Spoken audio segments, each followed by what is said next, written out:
শুভ সন্ধ্যা বন্ধুরা। আজকের সন্ধ্যায় বরাক উপত্যকা থেকে আসা কয়েকটি গুরুত্বপূর্ণ খবর হলো, নেপালের প্রধানমন্ত্রী পদত্যাগ দেওয়ার পর এবার নেপালের দায়িত্ব সেনাবাহিনীর হাতে দেওয়া হয়েছে। খুব শীঘ্রই নেপালের একজন নতুন প্রধানমন্ত্রী ঘোষণা হতে পারে।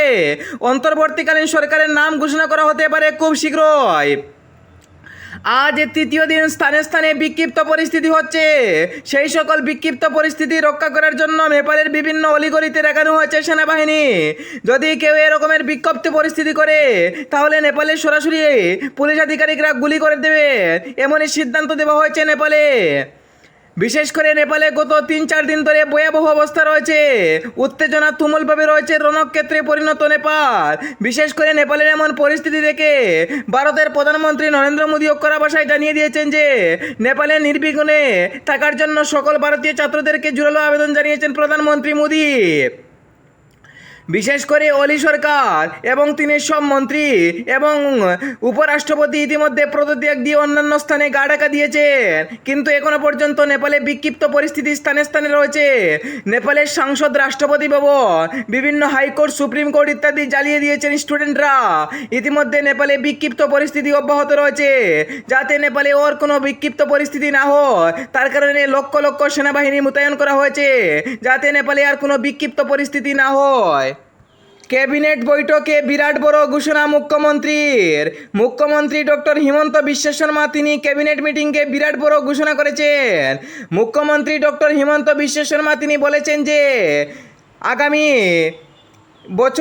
আগামী বছর ধরে যারা মাধ্যমিক ও উচ্চ মাধ্যমিকে ভালো নম্বর পাবে, অর্থাৎ মাধ্যমিকে 75% এবং উচ্চ মাধ্যমিকে 80% যারা নম্বর পাবে তারা স্কুটি লাভ করবে এবং 15,000 টাকা বাণীকান্ত পুরস্কার লাভ করবে বলে জানিয়েছেন মুখ্যমন্ত্রী ডক্টর হিমন্ত বিশ্ব শর্মা।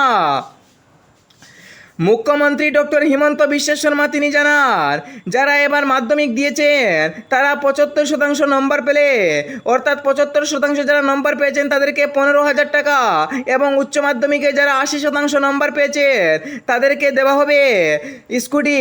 অর্থাৎ ঘোষণা করেছে রাজ্যে প্রায় 25,000 ছাত্রছাত্রী মিলে স্কুটি এবার বিতরণ করা হবে বলে রাজ্যের ক্যাবিনেট মিটিংকে মুখ্যমন্ত্রী ডক্টর হিমন্ত বিশ্ব শর্মা জানিয়েছেন।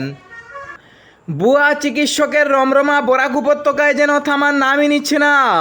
একের পর এক অভিযান চালিয়ে বিরাট সাফল্য পেয়েছে পুলিশ। গতকাল একদিনের মধ্যে 2জন ভুয়া চিকিৎসককে গ্রেফতার করা হয় শিলচর থেকে। একই মাসের মধ্যে 5 থেকে 6 জন ভুয়া চিকিৎসককে গ্রেফতার করা হয়েছে বলে জানা গেছে। বিশেষ করে শিলচর থেকে ইতিমধ্যে এক মাসের মধ্যে 5 থেকে 6 জনকে গ্রেফতার করা হয়েছে।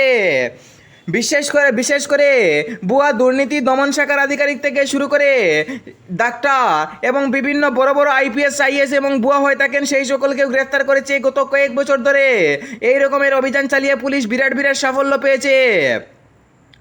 রাজ্যের মুখ্যমন্ত্রীর নির্দেশে বাল্যবিবাহ থেকে শুরু করে ভুয়া যে সকল আধিকারিক রয়েছে সেই সকল আধিকারিকরা গ্রেফতার হয়েছে।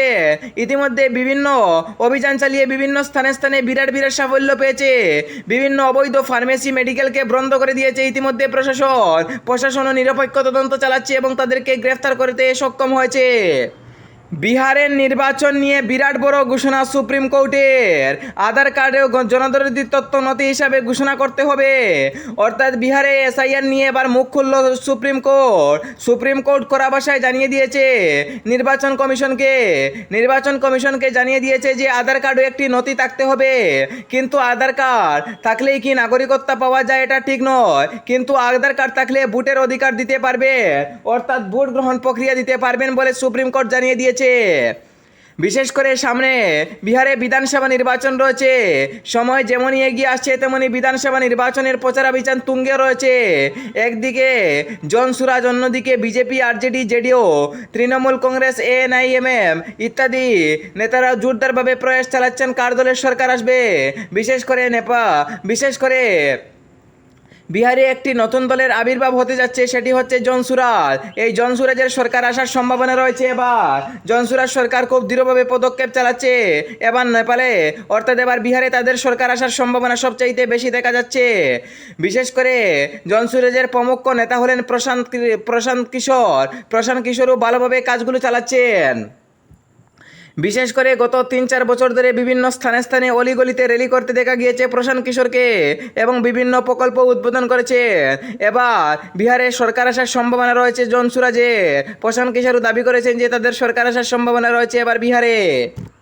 আগামী শুক্রবার মুখ্যমন্ত্রী ডক্টর হিমন্ত বিশ্ব শর্মা তিনি কচুগাঁও কেন্দ্রে প্রচার চালানোতে আসবেন। ইতিমধ্যে প্রচারের মণ্ডল তৈরি করার কাজ জোর কদমে রয়েছে।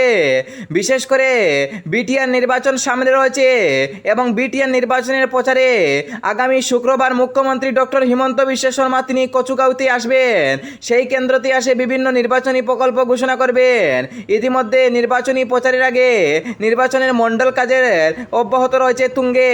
বিশেষ করে প্রচারে মুখ্যমন্ত্রী জানিয়ে দিয়েছেন যে বিটিআর নির্বাচন একটি সামাজিক ন্যায়ের মধ্যে লড়তে হবে এবং সামাজিক ন্যায় করার জন্য মুখ্যমন্ত্রী ডক্টর হিমন্ত বিশ্ব শর্মা তিনিও প্রচার চালাচ্ছেন জোরদারভাবে। বিটিআর নির্বাচন সময় যেমনই আসছে তেমনি নির্বাচনী প্রচার এবং নির্বাচনের ভোট গ্রহণ প্রক্রিয়ার সঙ্গে উত্তেজনা চরমে উঠেছে। আগামী শুক্রবার মুখ্যমন্ত্রী ডক্টর হিমন্ত বিশ্ব শর্মা তিনি কচুগাঁও কেন্দ্রে প্রচার চালাতে আসছেন।